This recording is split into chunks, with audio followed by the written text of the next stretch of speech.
Hello student, I am Pathak sir.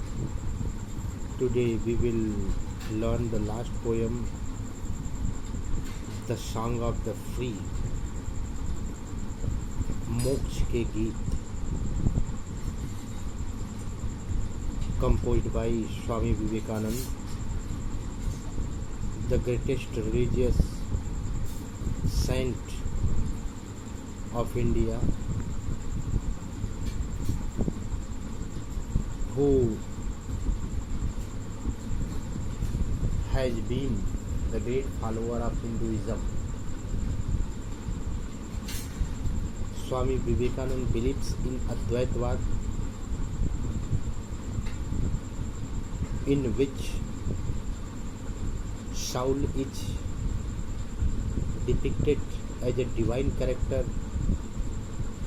within the man. This poem, Song of the Free,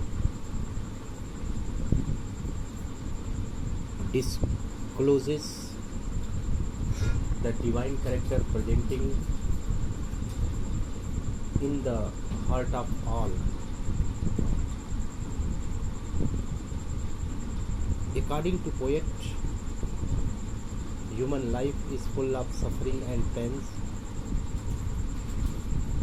but this suffering and pains opens a new door to achieve the perfection of life.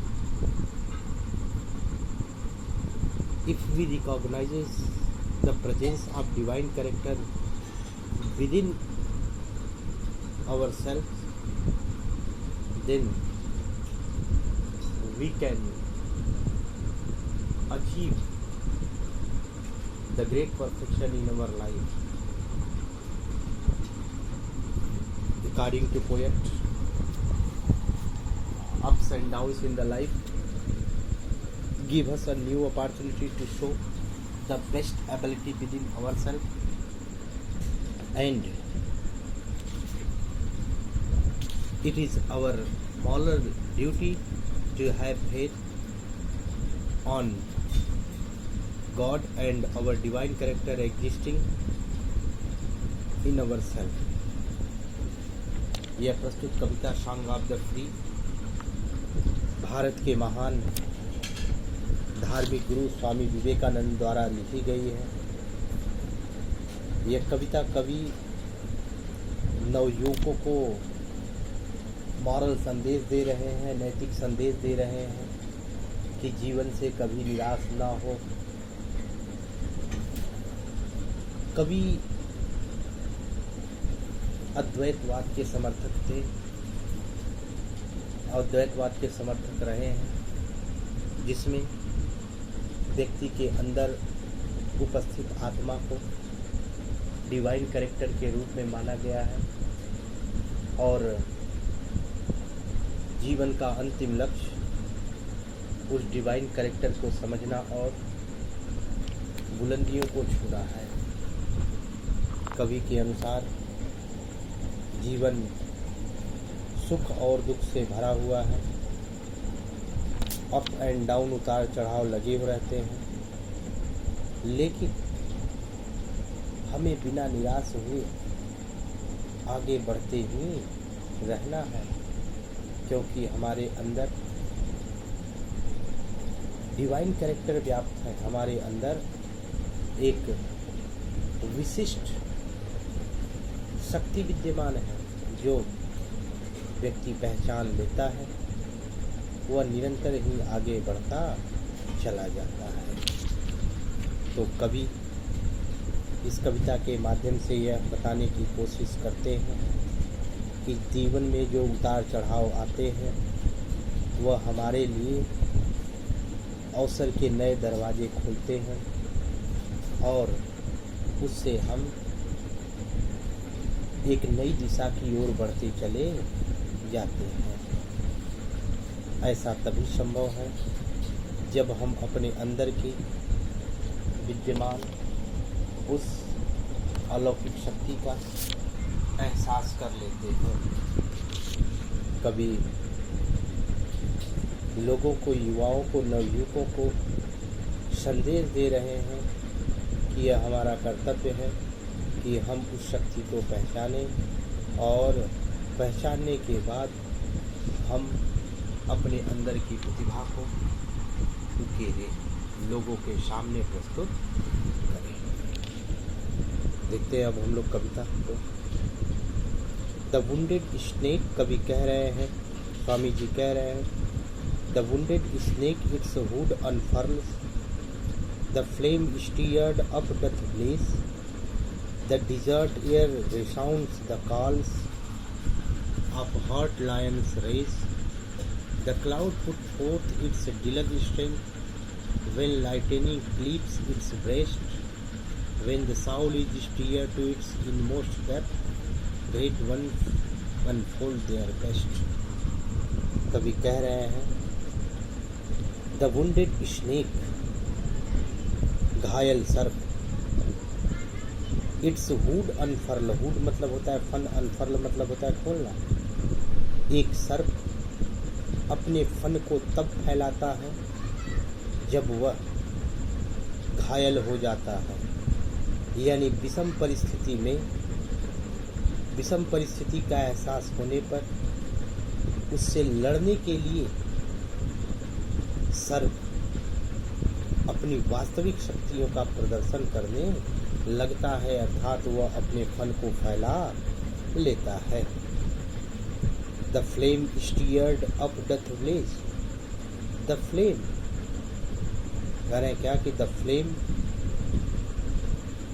चिंगारी, stirred up doth blaze, चिंगारी भड़कते ही, stirred up भड़कते ही, doth blaze विशाल ज्वाला का रूप धारण कर लेती है, यानी एक महज चिंगारी उठते ही विशाल ज्वाला का रूप, भयंकर ज्वाला का रूप धारण कर लेती है। यानी जब चिंगारी भड़कती है, जब चिंगारी उठती है तो वह चिंगारी धीरे धीरे विशाल ज्वाला का रूप धारण कर लेती है। कहे क्या कि the wounded snake its hood unfurl, कवि कह रहे हैं कि एक सांप अपने फन को उस समय फैलाता है जब वह घायल हो जाता है, अर्थात जब उसे एहसास होता है कि उसे कोई हानि या क्षति पहुंचा रहा हो। The flame stirred up doth blaze, कह रहे हैं क्या कि the flame stirred up doth blaze, और कह रहे हैं क्या कि जब चिंगारी को स्टीयर्ड छेड़ी जाती है, भड़काई जाती है, तो वह डथ ब्लेज विशाल ज्वाला का रूप धारण कर लेती है, यानी जब आग की लपटें अधिक तेज होने लगती हैं तो ऐसा प्रतीत होता है कि एक महज चिंगारी को छेड़ा गया हो। और कभी तीसरा उदाहरण दे रहे हैं, the desert air resounds the call, the desert air, सुनसान एरिया, सुनसान भूभाग, डिजर्ट मरुस्थली भूभाग में कॉल्स पुकार, रिसाउंड्स गूंजने लगती है, सुनाई देने लगती है, और वो भी किसकी, आप heart struck lions rage, heart struck घायल लायंस शेर की रेज गर्जना की। तो कह रहे हैं क्या कि जब शेर शिकारी की गोली या तीर से जब उसका सीना, जब उसके हृदय को छलनी किया जाता है, तब शेर की दहाड़ की गूंज से पूरा रेगिस्तान क्या करता है, गूंजने लगता है, पूरे रेगिस्तान भर में सुनाई देने लगती है, और वह प्रतिध्वनि दूर दूर तक क्या करती है, गूंजने लगती है। यानी शेर की दहाड़ से पूरे जंगल का सुनसान वातावरण जो है शेर की दहाड़ से गूंज उठता है। कब? जब शेर के दिल को, शेर के हृदय को शिकारी अपनी गोलियों से छलनी कर देता है। और कभी कह रहा है क्या? द क्लाउड, आगे कह रहा है क्या कि the cloud puts forth its deluge strength. कह रहे हैं क्या? बादल पुट्स फोर्थ, दिखाने लगता है, इट्स डिलग स्ट्रेंथ, अपनी विनाशकारी, अपनी प्रलयकारी ताकतों को। यानी बादल अपने प्रलयकारी शक्तियों को तब दिखाने लगता है जब लाइटनिंग क्लिप्स इट्स ब्रेस्ट, जब तड़ित यानी बिजली क्या करती है? क्लिप्स इट्स ब्रेस्ट, इसके सीने को चीर करके रख देती है। यानी जब बादल के सीने को बिजली की गड़गड़ाहट चीर देती है, तब बादल क्या करता है? अपनी प्रलयकारी, अपनी विनाशकारी, भीषण तबाही मचाने वाली, डिलग का मतलब होता है भयंकर, भयानक, प्रलयकारी, अपनी शक्तियों का प्रदर्शन करने लगता है। ठीक उसी तरह से when the soul is steered to its inmost depth, जब किसी व्यक्ति की अंतरात्मा को इनमोस्ट डेप्थ, अंदर से ठेस लगता है, तो great one unfold their best, तो वह महान पुरुष देयर बेस्ट, अपने अंदर की सर्वोत्तम योग्यता का क्या करता है? अनफोल्ड, प्रदर्शन करने लगता है। यानी कहने का मतलब कि the cloud puts forth its deluge strength when lightning cleaves its breast, जब बादल को, यानी बादल के सीने को क्या करती है? आकाशीय बिजली क्या करती है? क्लिप्स, चीर देती है, फाड़ देती है, तब वह बादल क्या करता है? डिलग स्ट्रेंथ, अपनी प्रलयकारी, अपनी भीषण शक्तियों का प्रदर्शन करने लगता है, अपनी भीषण, अपनी विनाशकारी शक्तियों को दिखाने लगता है। और when lightning clips its breast, or when the soul is steered to its inmost depth, ठीक उसी तरह से जब किसी व्यक्ति की अंतरात्मा को क्या किया जाता है? गहरा ठेस पहुंचाया जाता है। जब व्यक्ति की अंतरात्मा को गहरा ठेस पहुंचता है तो great one unfold their best, तो वह महान पुरुष अपने अंदर के महान कृतियों का क्या करने लगता है? प्रदर्शन करने लगता है। यानी व्यक्ति विषम परिस्थितियों में क्या करता है? अपनी वास्तविक क्षमता का प्रयोग करता है। जिस तरह से घायल सर्प अपने फन को, चुनौतियों को स्वीकार करते ही अपने फन को फैला लेता है और एक चिंगारी वहाँ भड़कते ही विशाल ज्वाला का रूप धारण कर लेती है।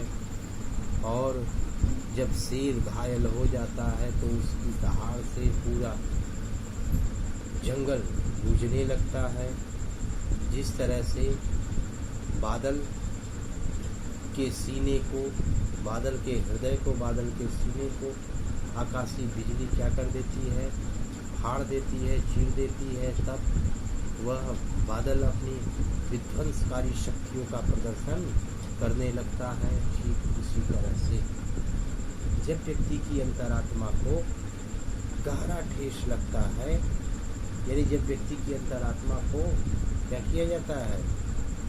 स्टीयर्ड, यानी व्यक्ति की अंतरात्मा को भड़काया जाता है, तो great one unfold their best, तो great one unfold their best, तो वह महान व्यक्ति क्या करने लगता है? तो महान व्यक्ति अपने अंदर के सर्वोत्तम गुणों को प्रकट करने लगता है। यहाँ तक तो हुआ। अब कवि कह रहे हैं कि let eyes grow dim and ears grow faint, friendship fail love betray, let fate its 100 horror send, and clotted darkness block the way, and nature where one angry found to crush you out, still know my soul, you are divine, march on, not left but to the goal। कवि कह रहे हैं यहाँ पे year की जगह पे जो है हार्ट है, ध्यान रखिएगा, अब बना लीजिएगा ईयर की जगह पे क्या है, हार्ट है। तो कह रहे क्या, लेट आइज ग्रो डीप, आँखों की रोशनी चली जाए। कभी अब यहाँ पे मैसेज दे रहे हैं हर युवाओं को। आप लोगों ने बचपन के क्लास में जो है पढ़ा होगा, बचपन में वीर तुम बढ़े चलो, धीर तुम बढ़े चलो, सामने पहाड़ हो, सिंह की दहाड़ हो, ठीक है। तो इस कविता का जो भाव है ठीक उसी तरीके का है, भी जैसी कविता है। तो इसलिए कवि कह रहे हैं कि लेट आइज ग्रो डीप, आँखों की रोशनी चली जाए। यानी आँखों की रोशनी चली जाने का मतलब कि व्यक्ति अंधा हो, यानी आँखों की ज्योति चला जा सकता है, यानी व्यक्ति क्या हो सकता है कि आँखों की रोशनी चली जा सकती है, यानी तुम अंधे हो सकते हो। और हियर एंड हार्ट ग्रो फेंट, और तुम्हारा हृदय कमज़ोर हो सकता है। कमज़ोर, हृदय कमज़ोर होने का मतलब कि तुम्हारे हृदय में उथल पुथल मच सकती है। फ्रेंडशिप फेल, मित्रता तुम्हारी क्या हो सकती है, तुम्हारे मित्र लोग तुम्हारा साथ छोड़ सकते हैं। एंड लव बिट्रे, और तुम्हें प्रेम में क्या हो सकता है, धोखा मिल सकता है। कभी कह रहे हैं क्या कि लेट आइज ग्रो डीप, आंखों की रोशनी जा सकती है, यानी तुम अंधे हो सकते हो, यानी पॉसिबिलिटी, तुम अंधे हो सकते हो। और क्या, हार्ट ग्रो फेंट, और हृदय कमज़ोर हो सकता है, यानी हृदय में तमाम तरह की उथल पुथल मच सकती है। फ्रेंडशिप फेल, तुम्हारे मित्र जो है तुम्हारा साथ छोड़ सकते हैं, यानी तुम्हारी सच्ची मित्रता झूठी साबित हो सकती है। एंड लव बिट्रे, और तुमको लव बिट्रे, तुमको अपने प्रेम में यानी अपनी प्रेमिका से धोखा मिल सकता है। Let fate its 100 horror send, और तकदीर में लाख मुसीबतें, 100 हॉरर, लाख मुसीबतें हों। कह रहे हैं क्या, let fate its 100 horror send, और कह रहे हैं क्या कि और तकदीर में, यानी लेट फेट 100 हॉरर सेंट, और तकदीर में तुम्हारे सैकड़ों मुसीबतें हों, यानी 100 हॉरर सेंट, और तुम्हारे तकदीर तुम्हारे ऊपर सैकड़ों मुसीबतें क्या करे, भेज दे, यानी तुम्हारे तकदीर में सैकड़ों मुसीबतें लिखी हों। और क्लॉटेड डार्कनेस, और घनघोर अंधेरा ब्लॉक द वे, क्या कर दे, तुम्हारे राह को रोक सकता है। यानी कवि क्या कह रहे हैं, स्वामी जी कह रहे हैं कि व्यक्ति तमाम तरह की चुनौतियों को झेल सकता है। और क्या क्या झेल सकता है, कि हो सकता है कि वह अंधा हो जाए, हो सकता है कि उसके हृदय में तमाम तरह के उथल पुथल मच जाए, उसके मित्र जो है साथ उसका छोड़ दे, उसको अपनी प्रेमिका से धोखा मिल जाए, और उसके तकदीर में सैकड़ों मुसीबतें हों।